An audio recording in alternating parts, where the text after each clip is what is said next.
दो गरीब भाई बहनों की कहानी है जिन्होंने अपनी मेहनत और दृढ़ संकल्प से मुश्किलों का सामना किया। एक रोटी का हिस्सा। छोटे से गांव में राहुल और उसकी छोटी बहन गुड़िया रहते थे। माँ बाप का साया सिर से उठ चुका था। दोनों एक टूटे फूटे झोपड़े में रहते और गांव के लोगों के छोटे मोटे काम कर पेट भरते। राहुल रोज खेतों में मजदूरी करता और गुड़िया दूसरों के घरों में झाड़ू पोंछा। दिन भर की मेहनत के बाद शाम को बस एक ही रोटी नसीब होती। राहुल वह रोटी गुड़िया को दे देता और खुद पानी पीकर सो जाता। एक दिन गुड़िया ने यह देख लिया। उसकी आंखें भर आईं। अगले दिन गुड़िया ने आधी रोटी छिपा दी और बाकी आधी राहुल को दे दी। राहुल मुस्कुराया पर समझ गया। उस रात दोनों ने पहली बार एक रोटी मिल बांट कर खाई और तब से रोज यही किया। भूख तो रहती, लेकिन अब दिल भरा होता। समय बीता, मेहनत रंग लाई। एक समाज सेवी ने उनकी हालत देख उन्हें पढ़ने का मौका दिया। राहुल पढ़ लिख कर अध्यापक बना और गुड़िया ने सिलाई का काम शुरू किया। अब उनके पास खाने को बहुत कुछ है, बट वह एक रोटी का हिस्सा आज भी उनके दिलों में बसा है, जो प्यार और त्याग की मिसाल बना। एक घने जंगल में एक शक्तिशाली शेर रहता था। वह जंगल का राजा था और सारे जानवर उससे डरते थे। लेकिन शेर बहुत घमंडी हो गया था। वह रोज किसी न किसी जानवर को पकड़ता और खा जाता। सारे जानवर डर में जी रहे थे। एक दिन एक चालाक बंदर ने सोचा कि अगर ऐसा ही चलता रहा तो जंगल में कोई नहीं बचेगा। उसने शेर को सबक सिखाने की ठानी।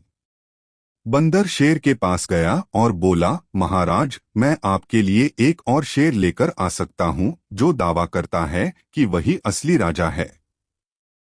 शेर गुस्से से दहाड़ा, क्या? मेरे जंगल में दूसरा शेर? उसे अभी लेकर आओ। बंदर मुस्कराया और बोला, आइए, मैं आपको उसके पास ले चलता हूँ। बंदर शेर को एक गहरी नदी के किनारे ले गया और कहा, वह शेर यहीं छिपा है, पानी में नीचे। आप झांक कर देखिए। शेर ने जैसे ही नदी में झांका, उसे अपना ही प्रतिबिंब दिखा। उसने सोचा वही दूसरा शेर है।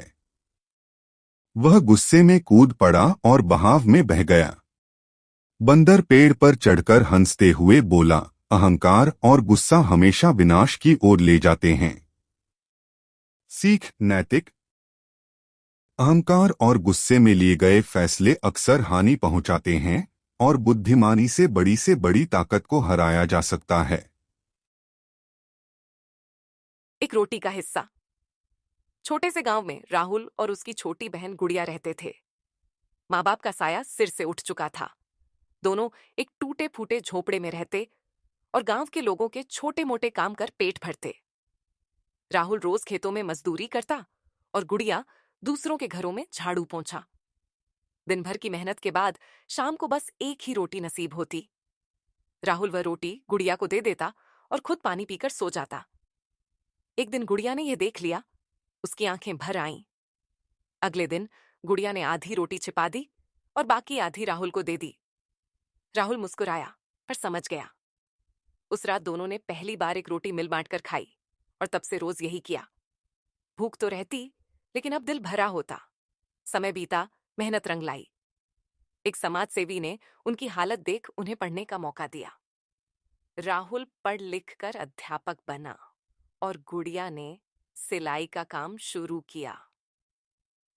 अब उनके पास खाने को बहुत कुछ है, बट वह एक रोटी का हिस्सा आज भी उनके दिलों में बसा है, जो प्यार और त्याग की मिसाल बना।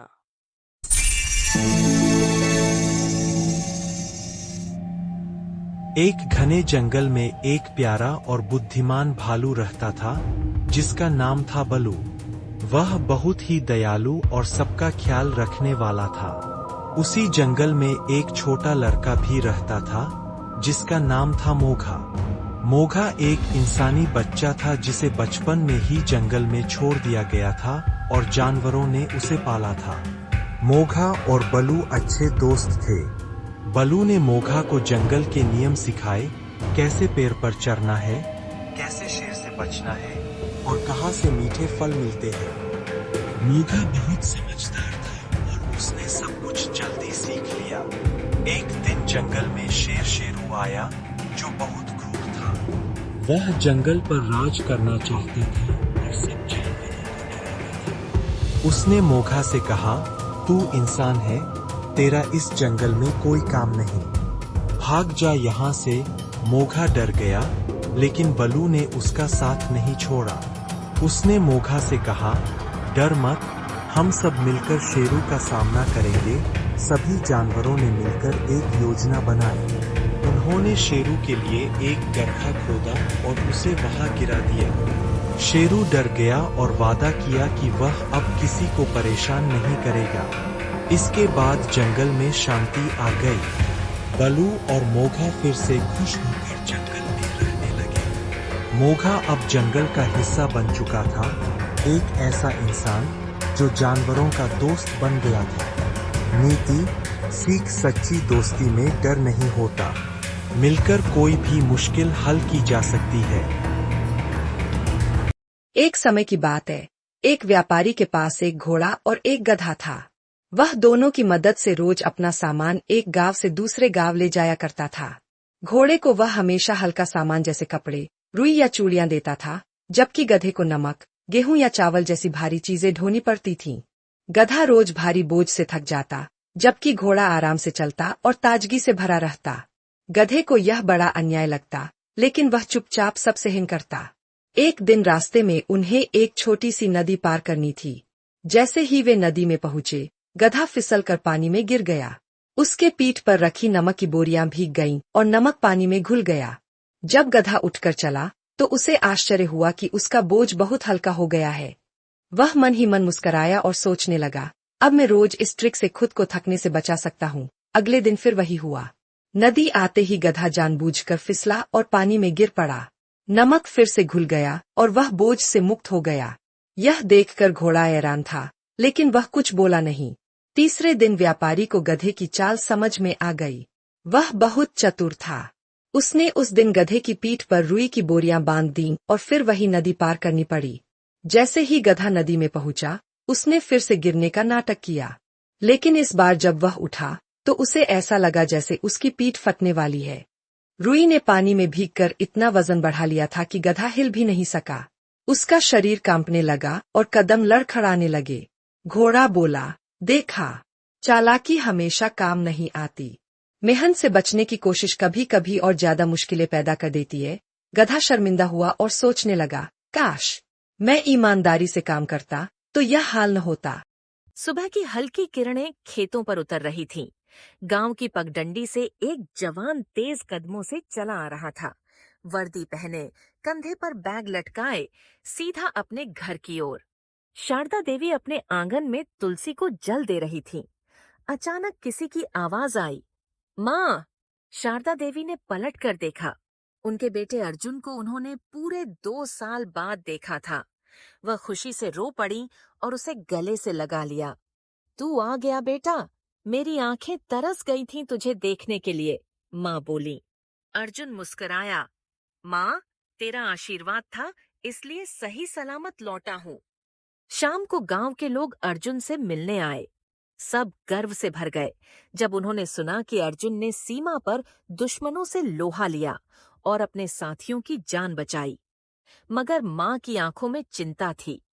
रात को जब सब सो गए, माँ ने अर्जुन से पूछा, बेटा अब और मत जा, तू बस यहीं रह जा, तेरे बिना ये घर सुना लगता है। अर्जुन ने माँ का हाथ थामा और कहा, माँ, तू मेरा घर है और देश मेरा धर्म।